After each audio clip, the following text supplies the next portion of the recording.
No worries.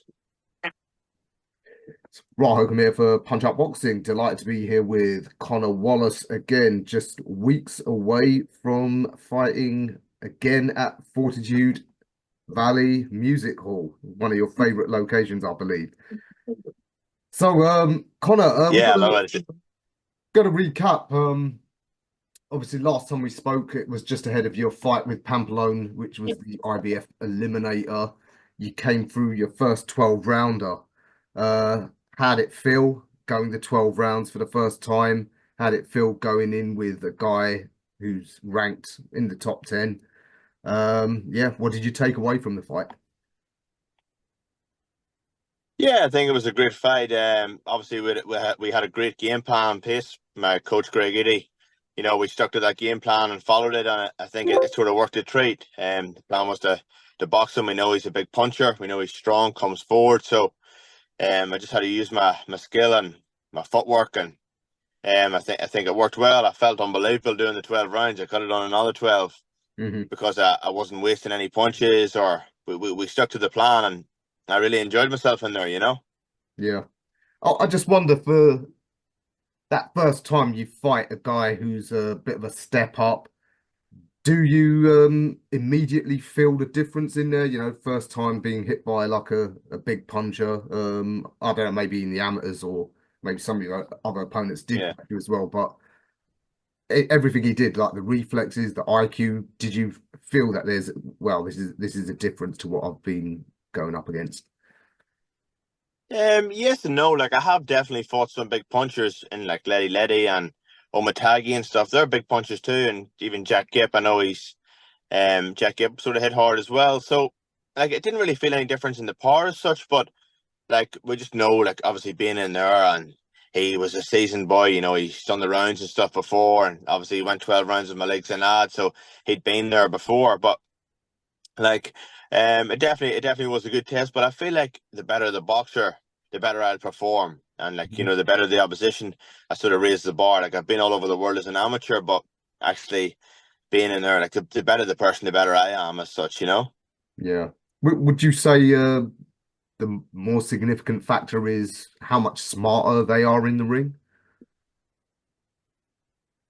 Yes and no. Like obviously, I think Jerome's biggest thing is his aggression and like coming forward, and Hmm. so there's not too much thought goes into this. Such, and you can see he's coming, trying for that big overhand right all the time. So once, like we obviously studied him before, and once we knew that we keep that under control, he couldn't really do much. Like if you watch as the rounds go on, he didn't really have much else as Hmm. opposed to coming with that big overhand, right? So it was so important to be able to take away his strength from him and work on my strengths. Would you say in the end that it was, I wouldn't say easy, but a comfortable win for you? Definitely, definitely. It was a very comfortable win. I believe, and I don't know what one of the scorecards was looking at, because I definitely felt I won the fight comfortably, Hmm. you know. And even whenever he did do them bursts, I came back with my own punches. Yeah. I think for a lot of us, that was the most impressive thing because there was a couple of times he did clip you maybe slightly, but didn't seem to bother you at all. And as you said, you came straight back. We don't know with a prospect the first time you're up against it how you'll react, but yeah, you took it in your stride, no problems. Um, so I before we come on to the political situation in your division, we just want to go to this fight you've got against the Asanali Willem. Is that how you pronounce it? Actually, yeah, It's yeah. fair I'm to not too say sure how to pronounce it either myself, but it's a keep busy fight. It's fair to say. yeah, it's good to get one in before the end of the year. Obviously, I feel like I fight better when I'm active, and obviously getting the chance to headline again in the zone on a massive platform as such. Tasman fighters give me the opportunity to headline again, and good to get one in and fight again in Brisbane. I love the Fortitude Music Hall, so um, rather than not fight, until next year, it's good to get one in. And like, I don't really like to think of it as a keep busy fight, but like every fight for me here is a world title fight from here on in, because if you lose, you slip down the rankings, or it does undoes all your good work. So potential banana skin as such, they could say, but it's very important that I rise for this fight and to bring the best version of Conor Wallace and put on a show and make a statement, you know? Yeah, I mean he is unbeaten. We don't know how good his level of opposition over there in South Africa actually is, but it's a great opportunity for him. He's not a journey, but he's just gonna cover up and let you rack up the points. So yeah, gonna have to be on your Yeah. P's and Q's. Yeah, because he does look like a bit of a boxer as well. We've been watching videos of him. He looks different to like Pampelone and them other guys have fought. They're like come forward aggressive fighters. This guy looks to be a bit of a boxer, like Mhm. slick sort of a boxer. So it'll be good. It'll be a good chance for me to showcase my skills against a boxer. Absolutely. All right. Well, I know you're not going to look ahead, but we've got to ask you about the situation at light heavyweight because you are in that picture now. You're number two in the world, so you can't escape Yeah. it. Um, I'm sure you watched the undisputed light heavyweight championship after Beterbiev v Bivol. I was one of the hysterical voices that was saying robbery. I thought Bivol won the first 9 rounds, but I'm not a judge. I'm just a fan. Yeah. How did you see it? Yeah, well, I actually watched it live, and I did feel like Bivol did win a lot of the early rounds. Hmm.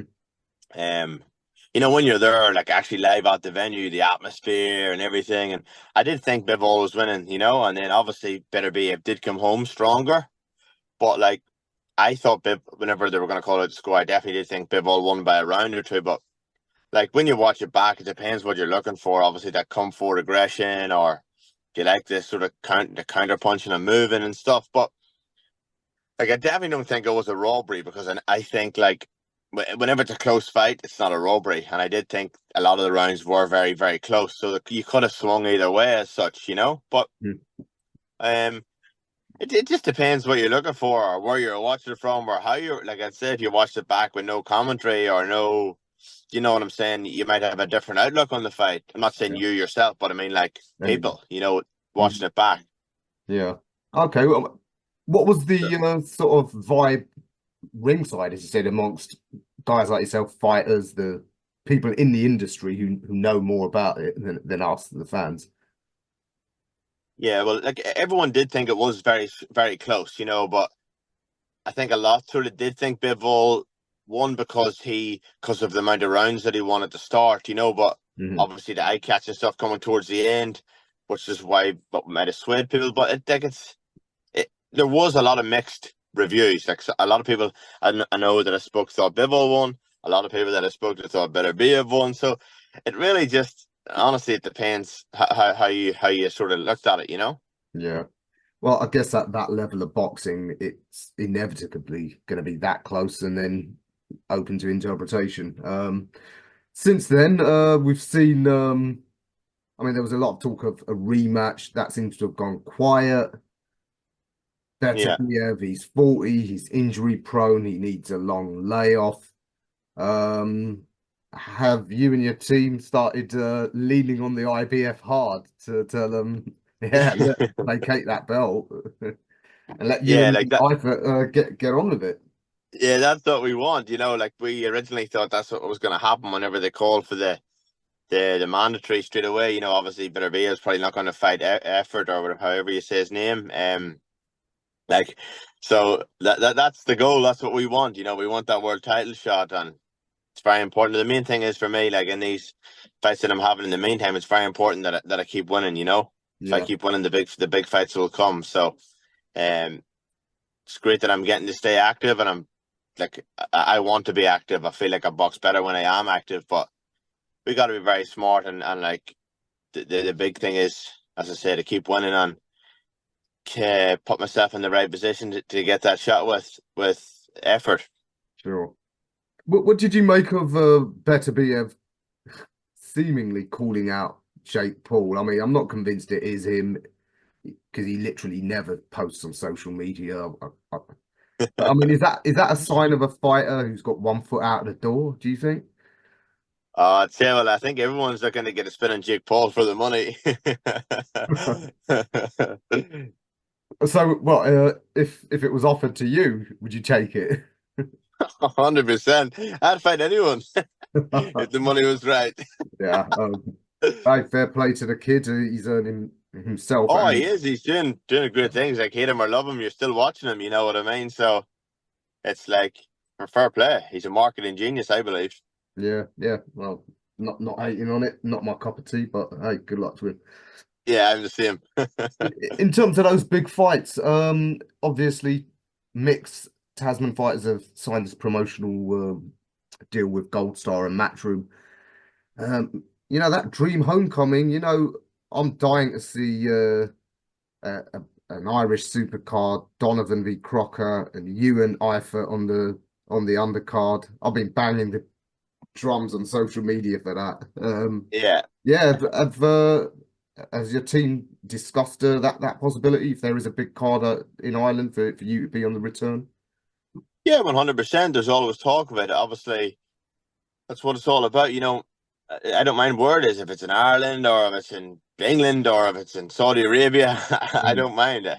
Like, I've fought all over the world as an amateur, but I just want the big fights, and yeah. that's what I'm in the sport for. I think I've worked my way up. Nicely, I've got myself in a nice position and great team around me and stuff. And we want the big fights. You know what I mean? That's if you're not in the sport for the big fights, I don't know what you're in for. So hmm Absolutely. Another possibility is the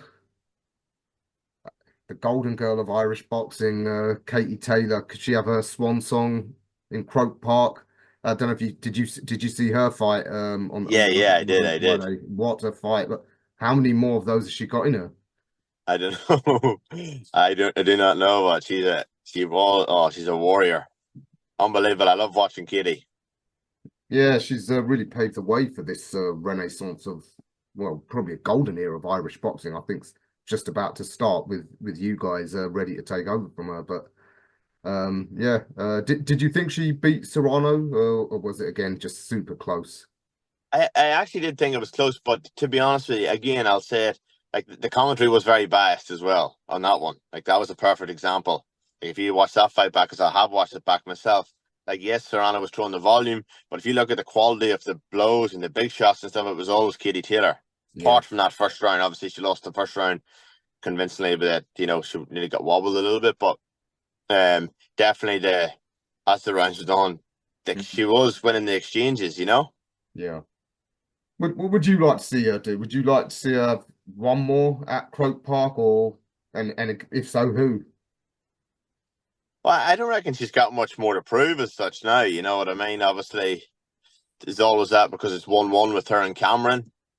But I'm not too sure. I'm sure her team knows best, and Katie will probably want to keep fighting forever. But like, I believe that she doesn't have much more to prove now, and it'd be good to see her sort of come to the end of her run, and such, because she's had an unbelievable career. And feel like she's happy and healthy and get out while the going's good, maybe. But I know she definitely wants that Crow Park fight, or a massive fight in Crow Park, which would be absolutely huge for everyone involved. But it is what it is. Whatever she chooses to do, like, we're always going to back her because she's one of us. So Yeah, absolutely. All right, well, we'll have to see how that plays out for 2025 for yourself as well. But first things first, 3 weeks from now, got to remind the exactly fans, right. tune in to DAZN. Conor Wallace, ranked number 2, looking to get in the mix for the IBF Light Heavyweight Championship of the World. So, yeah, Conor, thanks for your time. I know you've just come from training. Yeah, good luck, and hopefully we'll see you back in Ireland soon. Super. Thank you so much. Make sure you tune in on the 11th of December, live in DAZN.